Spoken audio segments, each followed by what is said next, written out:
quando você ia comprar um sensor, você queria sempre um sensor menor, né? Por quê? É mais rápido até para poder colocar, vai para lá, para cá, para lá, para cá. E outra, o sensor, a rigidez é muito importante na onde você está colocando. Então, você ter um sensor menor, primeiro que você coloca ele em qualquer lugar. Isso é uma coisa.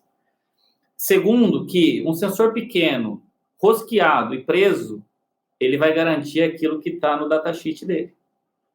Não é isso? Você vai perdendo interferência. Você perde interferência. Exatamente. Agora, um sensor grande, com base magnética, que você posiciona numa condição, um sensor grande, você, muitas vezes aquilo que está no datasheet você não consegue alcançar.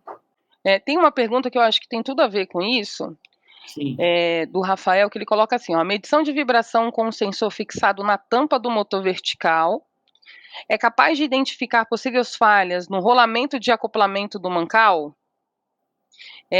Lá na tampa traseira? Aí eu acho que aqui tem duas coisas, né? Duas coisas, porque tipo assim, não se coloca sensor na tampa. Perfeito. Eu falo assim, regra número 1, pelo amor de Deus, gente. O que a gente tem que medir quando a gente vai medir uma máquina? Energia, com menor interferência. E aonde é isso? O mais próximo dos seus mancais, no lugar que eu tiver maior rigidez. Então tem situações no motor que eu só tenho a aleta, né, da parte de fora, livre. E eu tenho que avaliar se faz muito sentido, porque senão eu vou ter tamanha interferência que vai estar me dando algo que eu estou sendo auto-enganada que eu estou medindo. Então, acho que a primeira coisa, lição de casa, anota no caderninho aí.